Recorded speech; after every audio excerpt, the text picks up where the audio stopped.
नमस्ते दोस्तों, आप सभी देख रहे हैं astro Arnab where astrology is simplified for you. आज का ये video Rahu in third house के बारे में है। ये तीसरा वीडियो है राहु इन 12 हाउसेस सीरीज का, जिसका प्लेलिस्ट आप यहाँ पे क्लिक करके चेकआउट कर सकते हैं। थर्ड हाउस का थोड़ा बेसिक आइडिया जान लेते हैं। थर्ड हाउस रिप्रेजेंट करता है आपके ग्रोथ को और आपके हार्ड वर्क को। साथ ही थर्ड हाउस से देखा जाता है आपके यंगर सिबलिंग्स को, आपके पड़ोसी को और आपके फादर इन लॉ को। और थर्ड हाउस उपच्य भाव में से एक भाव होता है। इन भावों का स्पेशल चीज ये होता है कि ओवर द टाइम ये आपको ग्रोथ देते हैं, अगर उसमें कोई भी प्लैनेट अच्छा होके बैठा रहेगा।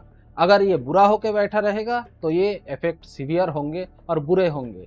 थर्ड हाउस का एक खास बात यह है कि ये मेटेरियलिस्टिक ग्रोथ को रिप्रेजेंट करता है और पर्सन को मेटेरियलिस्टिक बनाता है। अब हम आते हैं कि राहु थर्ड हाउस पर बैठने पर कैसे इफेक्ट देता है। थर्ड हाउस रिप्रेजेंट करता है मेटेरियलिज्म को, जिसको हमने पहले ही जाना है। यहाँ पे राहु बैठ के मेटेरियलिज्म को और भी ज्यादा एम्पलीफाई कर देता है। आप चीजों को बहुत ही ज्यादा इकट्ठा करने की कोशिश करते हैं और यहाँ पे राहु बैठने के कारण आपको आपके बिरादरी से आगे वाला सोच देता है और आप बहुत ही ज्यादा एग्रेसिव होते हैं आपके सोच को लेकर और आपके डिसीजंस को लेकर। साइकिक लेवल पर अगर हम देखें तो थर्ड हाउस रिप्रेजेंट करता है सबकॉन्शियस माइंड को भी, यानी अवचेतन मन को। यहाँ पे राहु बैठ के आपको ट्रॉमा तो देगा, लेकिन आप उससे सीख लेंगे और बहुत ही ज्यादा स्ट्रांग माइंडेड इंडिविजुअल बन जाएंगे। लेकिन ये इफेक्ट तभी होता है जब यहाँ पे सन, शनि या फिर मून नहीं बैठा हुआ होता है। थर्ड हाउस पे राहु बैठने के कारण ये पर्सनालिटी को भी इफेक्ट करता है, जिसके कारण पर्सन अपनी बातों को बहुत ही अच्छे से रख पाते हैं और बहुत ही अच्छे डिबेटर होते हैं। साथ ही ऐसे पर्सन को घूमना फिरना भी बहुत ही ज़्यादा पसंद होता है और ऐसे लोग बहुत ही ज़्यादा टेक सेवी होते हैं, क्योंकि राहु टेक्नोलॉजी को भी रिप्रेजेंट करता है। इस केस में राहु थर्ड हाउस पे बैठने के कारण इसकी दो दृष्टियां 7th हाउस और 11th हाउस में पड़ेंगी। ये 5th दृष्टि होती है और 9th दृष्टि होती है। ये दो दृष्टियां कुछ स्पेसिफिक चीजों को इफेक्ट करेंगे। यहाँ पे 7th हाउस में 5th दृष्टि पड़ने के कारण ऐसे लोगों का यूजुअली देखा गया है कि इंटरकास्ट या फिर इंटर रिलीजियन मैरिज होता है।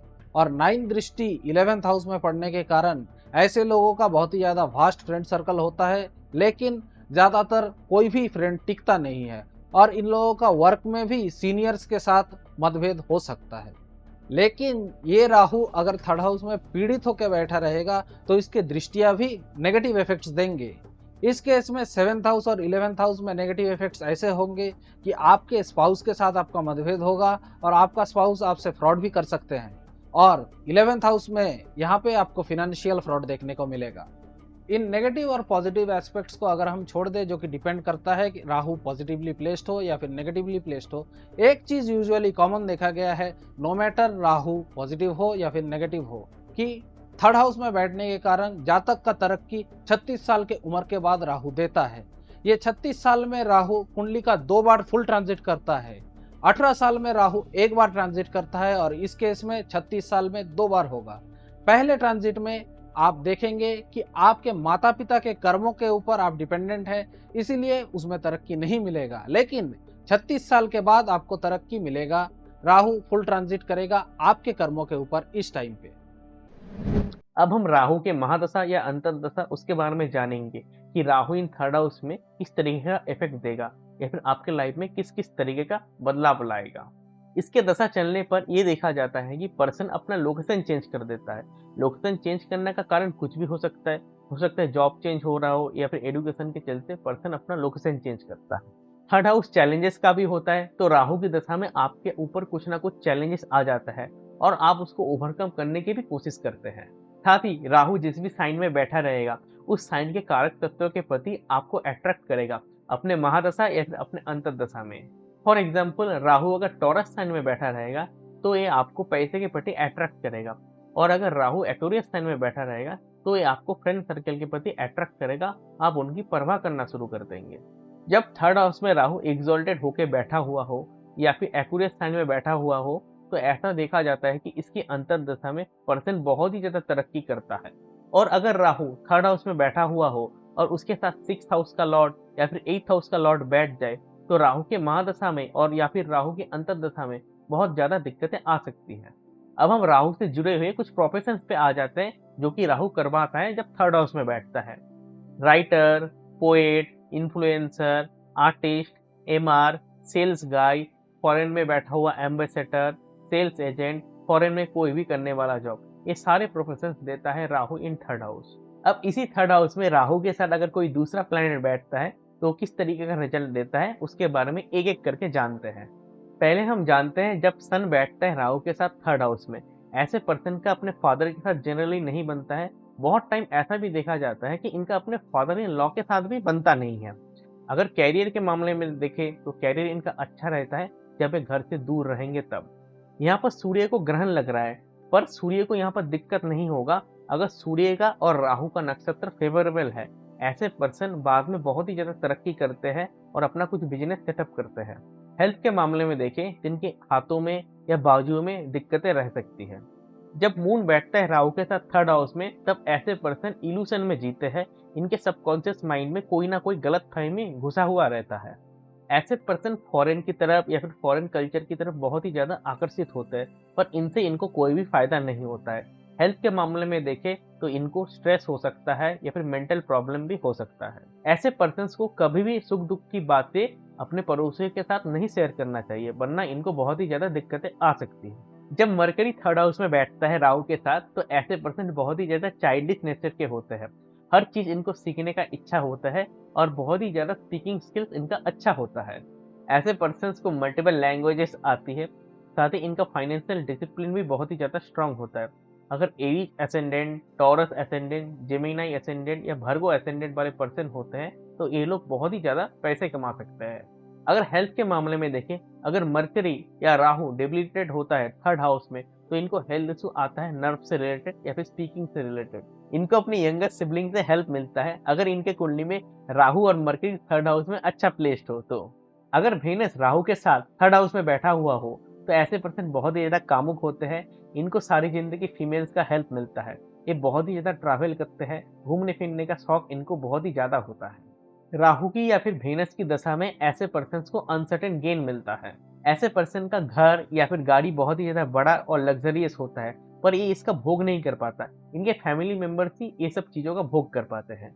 जब मार्स राहु के साथ थर्ड हाउस में बैठा होता है तो ऐसे पर्सन बहुत ही गुस्सेल नेचर के होते हैं। इनका इनके ब्रदर के साथ नहीं बन सकता है, थोड़ा दिक्कतें आ सकता है। पर ऐसे पर्सन जुबान के बहुत ही ज्यादा पक्के होते हैं। लाइफ में कभी ना कभी इनको लैंड रिलेटेड या प्रॉपर्टी रिलेटेड दिक्कतें आ सकती है। अगर कैरियर के मामले में देखें तो ऐसे पर्सन अच्छा पुलिस मैन या फिर फायर फाइटर बन सकता है। जब जुपिटर थर्ड हाउस में बैठता है राहु के साथ, तो जुपिटर का मरण कारण स्थान होता है थर्ड हाउस। इसके कारण ये कॉम्बिनेशन इतना अच्छा नहीं होता है। इस कॉम्बिनेशन के कारण पर्सन इमोरल काम भी कर सकता है। फीमेल्स के केस में ऐसा देखा जाता है कि उनको अपना पार्टनर इस कॉम्बिनेशन में ऑनलाइन के थ्रू मिलता है, पर बाद में इसी पार्टनर द्वारा दिक्कतें भी आती हैं। पर अगर यही कॉम्बिनेशन एरीज, लियो, सैजिटेरियस या पाइसेस एसेंडेंट वालों का बने तो उनको कैरियर में बहुत ही ज्यादा तरक्की मिलती है। जब सैटर्न राहु के साथ थर्ड हाउस में बैठा हुआ हो, ऐसे पर्सन छोटे वक्त ही बहुत मुश्किल झेलते हैं, नो मैटर ये अमीर घर में पैदा हुए हो या गरीब घर में पैदा हुए हो। क्योंकि हम जानते हैं सैटर्न डिससैटिस्फैक्शन का कारक होता है, तो ऐसे पर्सन जनरली डिससैटिस्फाई रहते हैं। ऐसे पर्सन बहुत ही ज्यादा मेहनती होते हैं। इन पर्सन को मेहनत का खाना होता है और मेहनत का सेवा भी करना होता है। ये पर्सन बहुत ही ज्यादा सेवा ओरिएंटेड पर्सन होते हैं। अगर हेल्थ के मामले में देखें तो इन लोगों को अननोन बीमारी हो सकती है जो पेट से जुड़ा हुआ हो। अब राहु थर्ड हाउस में बैठ के किस तरीके का रिजल्ट देता है उसको हम एग्जाम्पल से जान लेते हैं। पहला जो कुंडली देख पा रहे होंगे, एक जेमिनाई लगन की कुंडली है। इनके थर्ड हाउस में आप देख पा रहे होंगे कि 3 ग्रह राहु, मरकरी और मून बैठा हुआ है। जब राहु की अंतर्दशा चली तो इन पर्सन का अमेजोन में प्लेसमेंट हो गया। इनकी जॉब में तो तरक्की हुई, पर इनका एक रिलेशनशिप भी बना, उसके कारण इनको दिक्कतें हुई है और बाद में रिलेशनशिप टूट भी गया। राहु मरकरी बैठने के कारण ऐसा पर्सन बहुत ही ज्यादा फाइनेंशियल डिसिप्लिन था, पर मून के नेगेटिव इफेक्ट्स के कारण इसका फाइनेंशियल डिसिप्लिन खराब होता गया और ये पर्सन कर्जे में गिरता गया। एक और एग्जांपल में आप देख पा रहे होंगे कि राहु थर्ड हाउस में बैठा हुआ है। ये जो कुंडली है ये एक्चुअली कैप्रिकॉर्न लगन की कुंडली है। राहु पाइसेस में बैठा हुआ है, जिसके कारण इनका फॉरेन जाने का बहुत ही ज्यादा मन करता है, पर ये जा नहीं पा रही है। राहु का 5th दृष्टि 7th हाउस पे पड़ रहा है, जहाँ पर सैटर्न बैठा हुआ है, जिसके कारण इनका एक अनऑर्थोडॉक्स रिलेशनशिप है। इनका जो भी स्पाउस है इनसे 15 साल बड़ा है। राहु का 9th दृष्टि 11th हाउस पे पड़ रहा है। 11th हाउस एल्डेस्ट सिबलिंग का होता है। इनका एक बड़ा भाई है, उनके साथ इनका बिल्कुल भी बनता नहीं है इस राहु के एस्पेक्ट के कारण। तो तो आज के वीडियो में इतना ही। उम्मीद करता हूं कि आपको ये वीडियो इन्फॉर्मेटिव लगी होगी। अगर आपका कोई प्रश्न है या फिर सजेशन है तो कमेंट्स में अवश्य लिखिए। अगर आपको ये वीडियो पसंद आया है तो इसको शेयर कीजिए और लाइक कीजिए। साथ ही अगर आपको हमारा कंटेंट पसंद आता है तो हमारे चैनल को सब्सक्राइब कीजिए और उस नोटिफिकेशन बेल को भी दबा दीजिए ताकि आपको लेटेस्ट अपडेट मिल पाए। स्क्रीन पे दिख रहा है ये वीडियो आपको इन्फॉर्मेशन देगा D10 कुंडली यानी दशांशा कुंडली के बारे में, और ये वीडियो आपको इन्फॉर्मेशन देगा 6th हाउस के बारे में। अगली वीडियो में फिर मिलेंगे। नमस्कार।